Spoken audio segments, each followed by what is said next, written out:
తను before revealing దెయ్యాలు ఉన్నాయి తప్ప she never reveal the names. ఆ విషయంలో తను ఇలా నిలబడి ఇటుపక్కే కొట్టింది ఏది జగదీశ్వర్ రెడ్డిని. అప్పుడు స్తబ్దతే.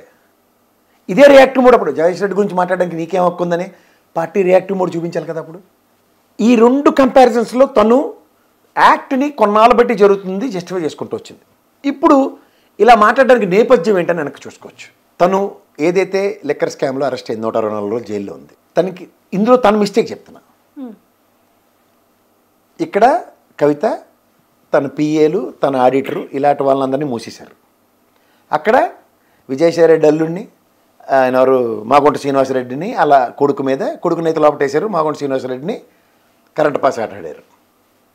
ఇక్కడ ఎక్కడైనా సరే మీరు బీఆర్ఎస్ పార్టీకి కానీ అక్కడ వైఎస్ఆర్సీపీకి కానీ మకిలంటుందా, అయితే అక్కడ జగన్మోహన్ రెడ్డిని కానీ ఇక్కడ కేసీఆర్ని కానీ ఎవడైనా ఇంక్లూడింగ్ నేషనల్ మీడియా దేశంలో ఉన్నవాడన్నా లిక్కర్ స్కామ్లో బీఆర్ఎస్ పార్టీ కానీ అక్కడ వైఎస్ఆర్సీపీ కానీ ఎస్టాబ్లిష్ అయిందా?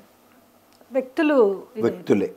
సో వ్యక్తులు అంటే తన ఇండివిజువల్ కెపాసిటీలో తను కోతి పని చేయొచ్చు, చేసిన తప్పు rate. That is not my business. ఇవాళ ఉన్న సర్కమాస్టెన్స్ని వెనక నుంచి ముందు నుంచి వెనక్కి ఎస్టాబ్లిష్ చేసుకున్నాం. ఇదే కేటీఆర్ ఇదే హరీష్ రావు లాయర్లతో కానీ సమన్వయపరచుకోవడానికి ఢిల్లీ 25 బస్సాలు తిరిగినవి. Those are all proven tracks. తన యాంటిసిపేషన్లో ఇవాళ మీరు కేసీఆర్ గారి పట్ల ఉద్యమ నేపథ్యం అన్న దగ్గర కాల్ ఇస్తుంది.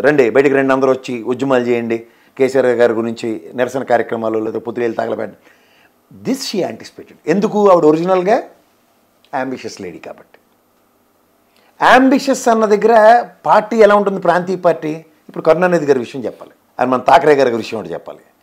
వీళ్ళిద్దరూ ఉన్నంతకాలం పార్టీ ఎవరికైనా నెక్స్ట్ ఒకటికి ఇచ్చారు. మా అయితే స్టాలిన్కి వర్కింగ్ ప్రెసిడెంట్ ఇవ్వడం అయితే ఇచ్చేయడం. ఇక్కడ కూడా కేటీఆర్కి ఇవ్వడమే. అక్కడేమో ఉద్ధవ్ థాకరేకి ఇవ్వడం. దగ్గర రాజ్ థాకరే డిఫ్రై బయటికి వెళ్ళాడు, ఇక్కడ అలగిరి డిఫ్రై వెళ్ళాడు.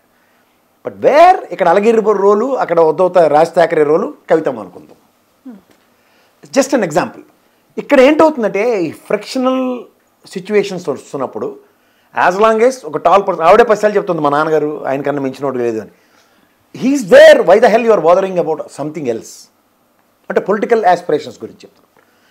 జాగృతి పెట్టి 20 సంవత్సరాలు తన ప్రస్థానంలో పొలిటికల్ అంబిషియస్ అన్న దగ్గర తను ప్రూవెన్ ట్రాక్ నువ్వు జాగ్రత్తగా గమనించుకోగలిగితే ఒకేసారి గెలిచింది నిజామాబాద్, రెండోసారి ఓడిపోయింది, మూడోసారి టికెట్ ఇవ్వలే.